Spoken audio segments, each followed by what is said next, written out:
61 முதலாவது சட்ட திருத்தம். இன்றைய வரையில் 100க்கும் மேற்பட்ட சட்ட திருத்தங்கள் வந்திருக்கு. ஐயா அவங்க சொல்லுவாங்க எத்தனையாவது சட்ட திருத்தம்.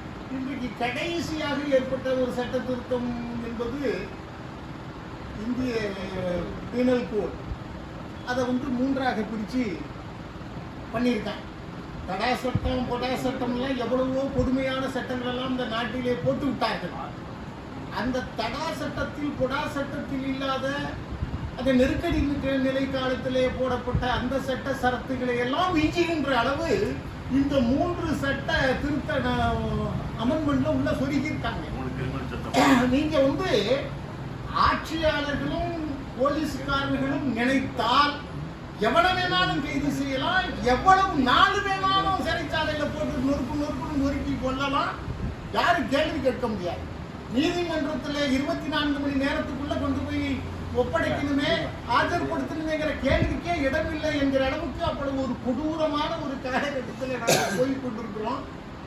அதுல இவங்க என்னன்னா, அந்த முதல்ல எப்படி ஆரம்பிக்குது, இந்தியா நமது நாடு இந்தியா, அதாவது பாரதம் என்று ஆரம்பிக்கிறதாக சட்ட புத்தகத்திலே சொல்லுகிறார்களே, அந்த நமது நாடு பாரதம், நமது நாடு இந்தியா, அதாவது பாரதம் என்று முதல் வரி தொடங்குகிறதிலேயே இந்தியா என்பது எது என்பதை தெளிவாக குறிப்பிட்டிருக்காங்க.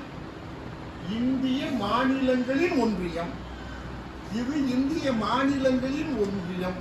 அப்படின்னா இந்திய மாநிலங்கள் தனித்தன்மை கொண்ட தனித்தனி நாடுகள், தனித்தனி நாடுகள் ஒன்றிணைக்கப்பட்ட ஒரு ஒன்றிய நாடு, நாடுகளின் நாடு.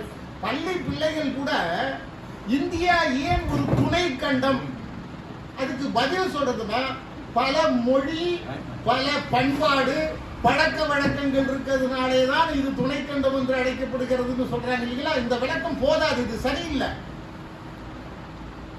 ஒரு நாடு என்றால் எனக்கு என்ன விளக்கம், அதுக்கு டெஃபினேஷன்னா ஒரு மொழியை பேசுகின்ற, ஒரே ஒரு குறிப்பிட்ட ஒரு மொழியை பேசுகின்ற மக்கள் வாழுகின்ற அந்த பகுதிக்கு நாடுன்னு பேரு.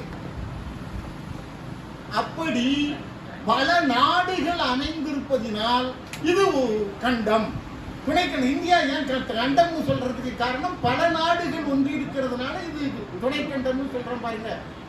அப்படிப்பட்ட ஒரு கருத்தை இந்த சட்ட புத்தகம் வெளிப்படுத்தி கொண்டிருக்கிறதை பொறுக்காத இவர்கள் எப்படியாவது இந்த மாநிலங்களின் ஒன்றியம், இந்திய ஒன்றியம் என்கிற அந்த வார்த்தையை நீக்கிவிட்டு நம்முடைய நினைத்தபடி இதை பாரதமாக மாற்ற வேண்டும் என்கிற ஒரு அயக்கட்டணம் நடந்து கொண்டிருக்கிறது. அதை எதிர்த்து போராட வேண்டிய கடமை நமக்கு இருக்கிறது. இப்பொழுது ஐயா உதயன் ஐயா அவர்கள் அந்த முதலாவது, அதாவது ஏழைகளும் உயர்ந்த நிலையை அடையலாம் என்று செய்யப்பட்ட அந்த சட்ட திருத்த வரலாற்றை பற்றி பேச அன்போடு வழங்கி வரவேற்கின்றேன். நன்றி.